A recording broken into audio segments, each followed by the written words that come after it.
Battle Royales. The game genre that you either love, hate, or are completely indifferent to.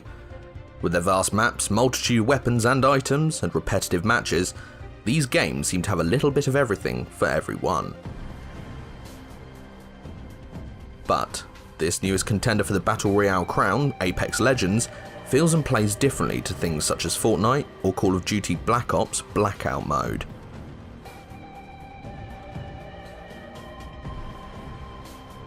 Developed by Respawn Entertainment and published by EA in February 2019, this game, after extensive playing, feels like a mix between Overwatch and Titanfall.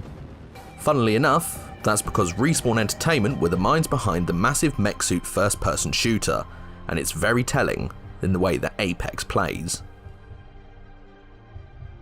They've obviously done their research, as this free-to-play first-person shooter doesn't feel like a battle royale.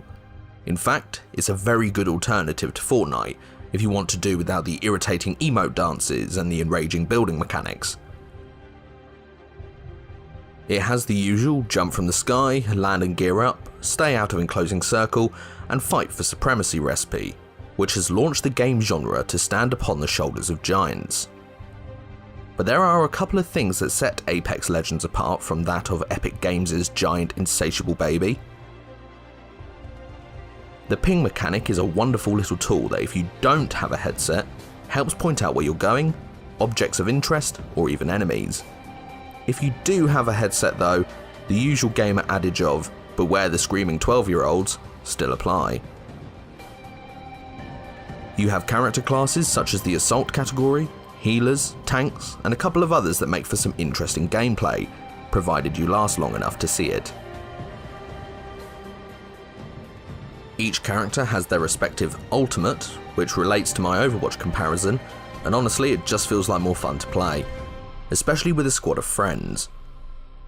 Other than a couple of balancing issues and hitbox advantages for some characters, no weapon or character feels overpowered or useless.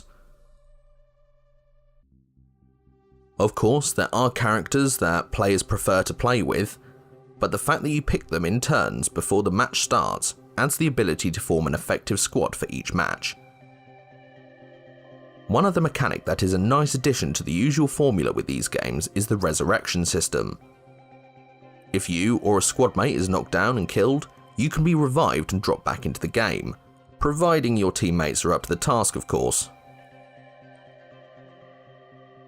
Instead of the usual 4-player setup, it's gone for a 3-player setup, which surprisingly has a positive effect on gameplay, and to be honest, it is just more fun to play. Tactics seem like a vital part of it all, and an approach is usually needed for a successful encounter. All of this comes as a nice surprise, especially from an EA game. It feels a little more adult in nature, and it's still a little buggy in places, and it has a way to go before it's as addictive as other games. However, it's a monumental start. Will it be as big as Fortnite? Who knows? Although, due to its traction of late, in my opinion, it could match or overtake the juggernaut that is Fortnite.